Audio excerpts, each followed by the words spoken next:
Hey popcorn junkies, hey box set bingers, streamers, Netflix nutters. This is our Jeffrey Dahmer review for episodes 2, 3 and 4. Haven't watched all of them, we're watching them in clutches. It's bloody hell. You can't dine out on this in one big fest.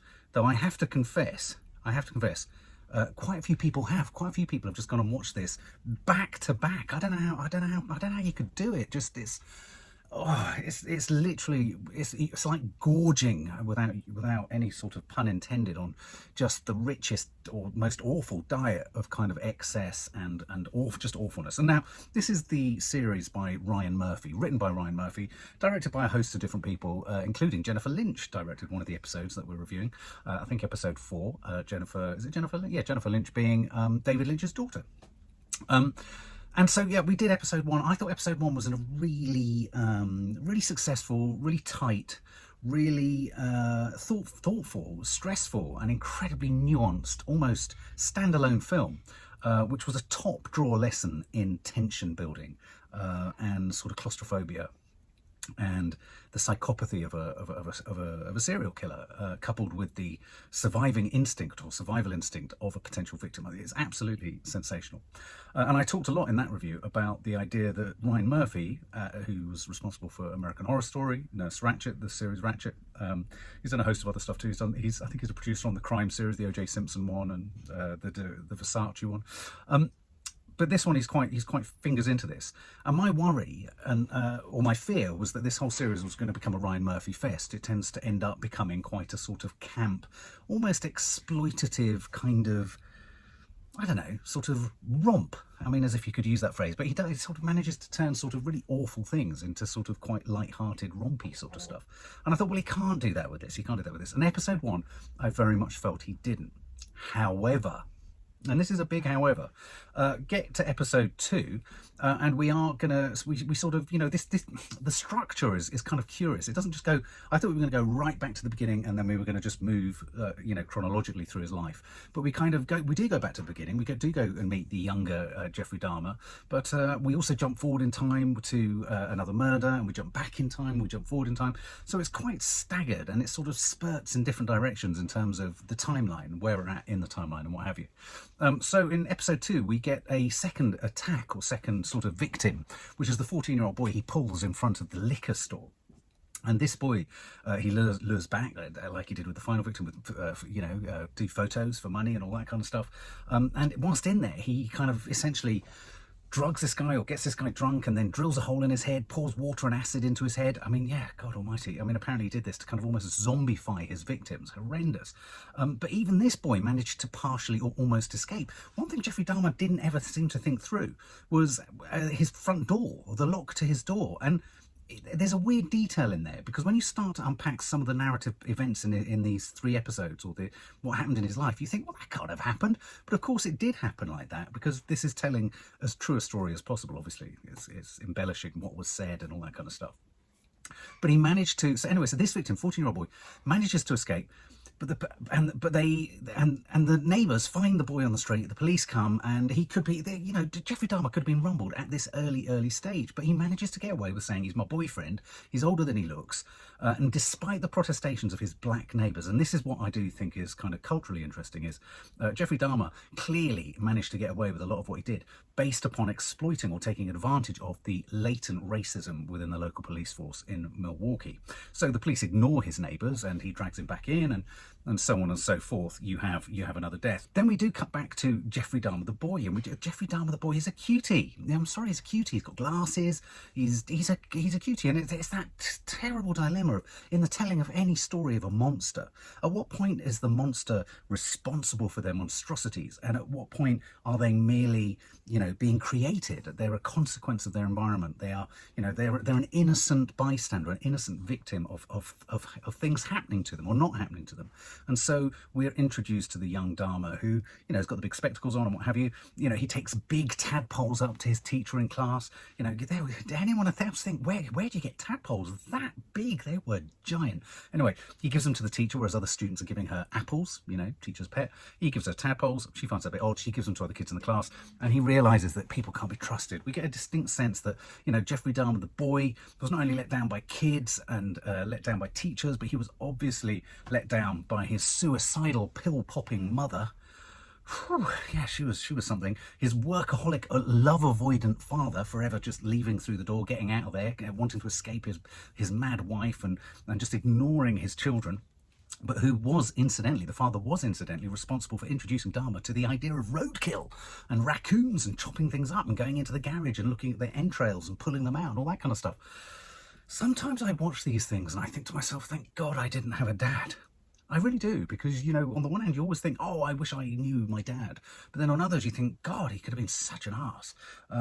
But anyway, we will discover this pulling of entrails and all this kind of stuff. And these are flashbacks to Jeffrey Dahmer's childhood that happen over the next 2 or 3 episodes. And I presume happen for the rest of the series. Connections, it sort of swims back and it swims forward, it swims back and it swims forward. We get a sense of him heading into the army. We see him staying with his nan. His nan's all right. She's that kind of classic generation where everything is just He's Jeffrey, lovely Jeffrey. But there's this really weird moment in episode 1 where he steals a mannequin. Now, the whole mannequin thing, incidentally, was Molly Ringwald in the film Mannequin. Or am I imagining that? A mannequin.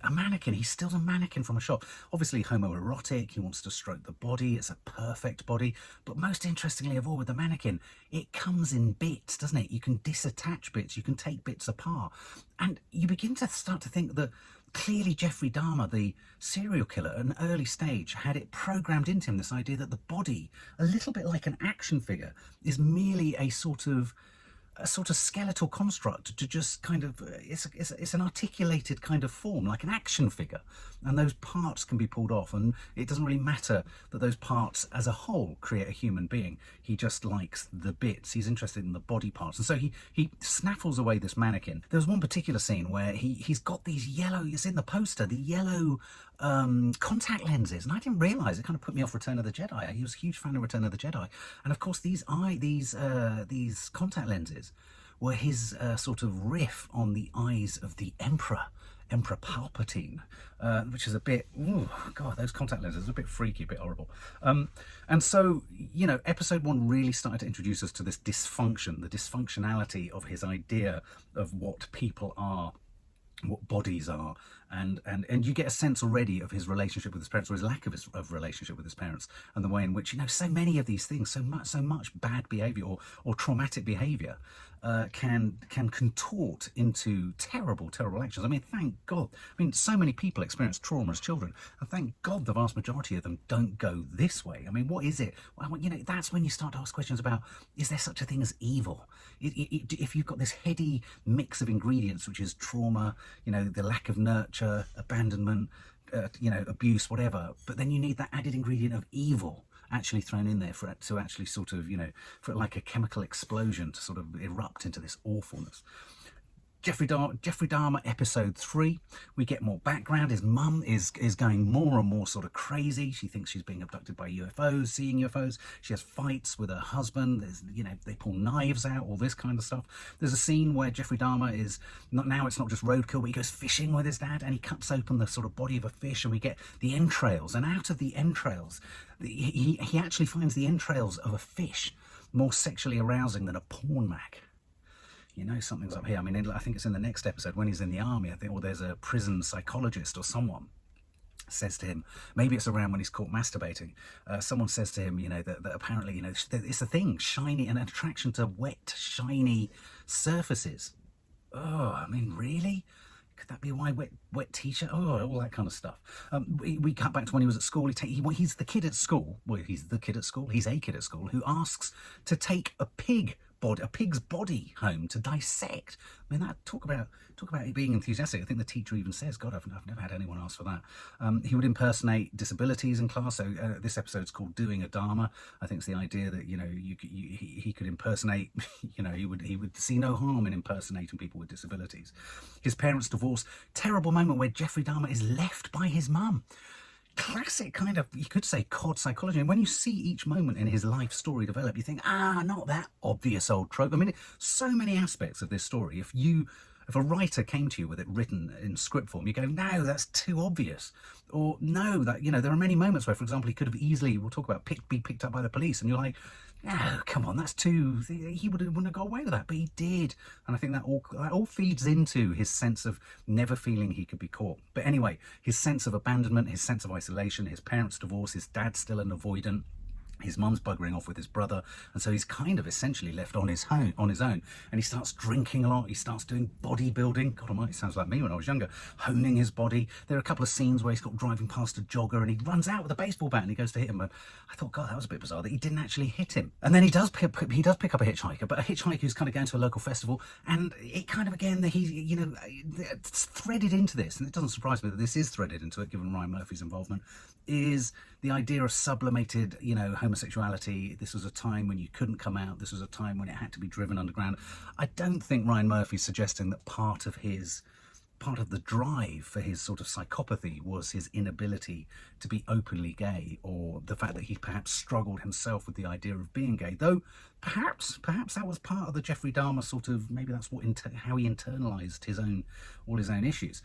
He ends up killing this poor hitchhiker, this hippie hitchhiker who isn't gay, because he tries to snog him and kiss him, and he hits him with a dumbbell. And you often wonder, when a dumbbell, it's the blunt instrument, and you just think, again, my heart at this point was going out to, again, this must be a very challenging thing to watch for families of the victims. Least of all, again, I mean, Ryan Murphy treads tonally, this is treading a very fine line. And I did feel that the last episode and this episode, within these last two episodes, episode 4 less so, I felt episodes 2 and 3 in the series, we were getting more of that kind of Ryan Murphy sort of exploitative, let's be a bit sort of arched and funny, and let's find a joke in this, and let's find a sort of dark sense of humour. I don't necessarily know if there's a dark sense of humour. I think all the way through it, Evan Peters is playing Jeffrey Dahmer so straight. I think this is at its strongest when it slows down the scenes and we have moments of interiority, or you have close-ups of Evan Peters' face, or you have him struggling with his sobriety, or trying to be coherent or make sense of what's going on. There's a whole scene of him burning and cooking the bones and to dispose of the hitchhiker's body. There was a moment where he's pulled by the police and he's got the bits of the hitchhiker in bags in the car, and that's one of those moments where you go, no, this couldn't have happened. The police he was drinking and he's got dead bits in a bag in a car. Come on, this is unbelievable, but it's how it happened. And I think in a way, the fact that he got away with that, and the fact that he so nearly got caught so many times doing things, led him to feel that he was uncatchable. Do you see what I mean? It kind of gave him a sort of sense of invincibility, and luck, in a sense, was on his side. And yet there was also an aspect to this, especially the end of episode 3, where he kind of, he literally cooks the bones, smashes the bones, and then he sort of throws the ashes in the air. A sort of pseudo-religious, spiritual aspect to it. And apparently in interviews, once he was caught, he was talking about the idea that at some points he was thinking of creating a temple of some form, or an altar piece out of the bones and body parts of many of his victims. So there was clearly, and if you think about his obsession with The Exorcist and The Emperor and Return of the Jedi, I'm sure he's probably obsessed with The Omen too. The actors are great. Richard Jenkins is fantastic as his father. Sometimes a little bit, the mother's very good, but I don't know, I found her a bit one note. She really wasn't convincing me of her psychology, or her mental health sort of vulnerabilities, or her irrationality, or anything like that. Richard Jenkins, being a love avoidant, is quite an easy part to play because you're constantly dashing and getting away from things, putting pressure on somebody. But really the star of the piece here is Evan Peters, who's just at the centre of this, is just this sort of swirl. I don't know if anyone else gets this. At times it feels like he's Andy Warhol. It's like Jeffrey Dahmer was Andy Warhol with a knife and an axe and a drill, because there's nothing going on in the face, and yet there's so much going on in the face. And that's what Evan Peters is so good at. He's so good at the ability to give you the sense of something and nothing, of emptiness and fullness, of a disconnection and a total connection. And of course he wants connection with his victims. He wants to be connected. He wants people near him. He misses mum. He misses his family. He wants love. And his only way of getting love is by dismembering people and making sure that he holds them close to him, like a collector, a bit like John Fowles' book, The Collector. He's going to collect these bits and keep them close to him. If you remember in episode 1, they talk about how they found all these bits kind of stored, complete skeletons in a drawer, and skulls in a place, and what have you, and all that kind of stuff. episode 4 of Jeffrey Dahmer, and of course you've got the remarkable details, really nice details I thought, in the school of him kind of, photo bombing, class photos, those photos that you get in America with the whole class, and he was in the back of the photo, and they even airbrush him out, or they create a silhouette. We get in episode 4, we get a sense of him joining the army, and again you get these narrative developments where you think, well, that's a bit bloody obvious. Well, he went into the army, he was unemployable, he was a complete sort of hopeless at school, didn't get any of his grades, but he can go into the army, become a medical specialist, learn how to drug people, for God's sake, which is what he did. Then, again, look at it on the page of the script. He goes to a butcher's. Was it a Polish butcher's? Goes to a butcher's. What? So you can push sausages through machines and meat through sausage-making machines? This is ludicrous. This is the perfect job for a cannibal serial killer. Of course it is. But he's caught masturbating at a school fair, and of course he gets done for that. That's where he finds out, I think, from the prison psychologist, that he has a sexual obsession with glistening, glossy entrails and offal. Apparently it's a thing. Didn't realise that.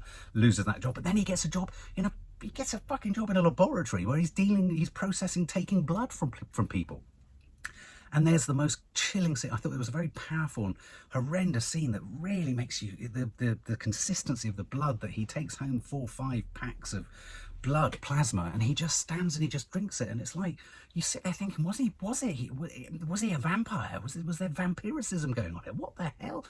What is going on? What is comfort? Is it about comfort eating? But is this comfort eating at the most ludicrous end of the spectrum? I don't know. So yeah, he goes there. Then we see his dad. His dad comes back. It's all very unclear how he's living on his own, where he's living on his own, whether who. His mum's gone. His mum's out of the scene. His dad comes back with his new girlfriend, with Molly Ringwald. Fucking hell, pretty in pink. Hey, Molly Ringwald. Is that Molly Ringwald? Playing Richard Jenkins's girlfriend and potentially his stepmom. And then we move through. He kind of gets close to revealing just a bit too much to his dad and his dad's new girlfriend about his sexual appetite. And you can see his dad gets a bit, oh, this is a bit scary. We're going to pay for you. We're going to pay for you to don't worry, we're going to look after you. We're going to sort you out. And he pays for him to go to college, but of course he gets thrown out of college. And so that completely falls apart. Everything that's thrown at him just falls apart. Alcoholism, he's drinking more and drinking more. That numbing effect, that sort of slow erosion of his kind of his coherence, and he makes more and more, to be honest with you, from the very beginning he was making sloppy mistakes from the very beginning. This was not a serial, what I'm surprised by is Jeffrey Dahmer was not a serial killer who was meticulously, had his eye on the detail to make sure he wasn't caught. He was sloppy, he was mistake laden, and he was often drunk and high and off his tits. He starts meeting potential lovers and taking them to bath houses, to these sort of massage places where they could have sex and take drugs, and it goes a bit wrong there, and I was distracted at one point. I think someone died in one of the bathhouses, and then so he's not allowed to go there, the sort of massage houses where all the kind of guys go to have sex. He's not allowed in there, and then he has to go to a really sort of high-class hotel, and he goes to a high-class hotel, and he takes another victim up to this posh hotel, and this is where he's so sloppy. Now this, for me, was Evan Peters' best moment since episode 1, was where he accidentally drugs himself. My God, he accidentally gives himself the wrong drink. And how Evan Peters played that, the agonising, because what is clever about his performance is you're not rooting for him to achieve what he's going to achieve, but this is where these kind of films get very dangerous, and this is what I think Ryan Murphy is fully across and fully aware of.